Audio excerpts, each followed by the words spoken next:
48 heures après les attentats à Bruxelles, les économistes évaluent déjà leur impact potentiel sur l'économie. À ce titre, la France peut servir d'élément de comparaison puisqu'après les attentats du 13 novembre, on avait vu une baisse de 0,1 point de PIB, c'est-à-dire 0,1% de croissance. C'est la même chose qui est attendue pour la Belgique. L'estimation de 4 milliards d'euros circule qui inclurait le coût des réparations, mais aussi le manque à gagner pour les commerçants et pour certaines activités comme les loisirs et le divertissement. Il y aura un impact aussi bien sûr sur les transports. Par exemple, la fermeture de l'aéroport coûte 10 millions d'euros par jour.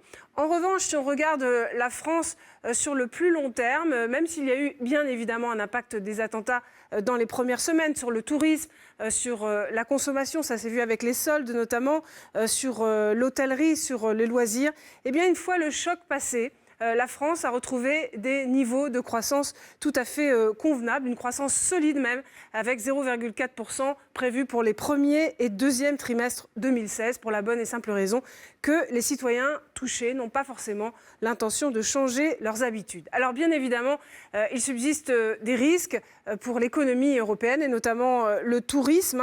Les États-Unis, par exemple, ont recommandé à leurs ressortissants d'être prudents quand ils vont en Europe. Une alerte qui expire le 20 juin prochain. On rappelle que la France doit organiser l'Euro 2016 à partir du 10 juin. Donc là, des questions se posent sur la sécurité, sur l'affluence. Est-ce que certains touristes hésiteront à venir en France après ce qui s'est passé à Paris et à Bruxelles? Mais encore une fois, après le 13 novembre, la France reste quand même la première destination touristique au monde. En fait, tout cela va dépendre de la fréquence des attaques. On a vu par exemple une vraie baisse de la fréquentation au Maghreb après les attentats. Et puis autre remarque, comme pour les autres événements dramatiques comme celui-ci, les marchés sont restés assez sereins hier avec quand même un petit fléchissement de l'euro, mais le marché belge a même clôturé en légère hausse, signe que c'est maintenant, hélas, considéré comme un risque comme un autre.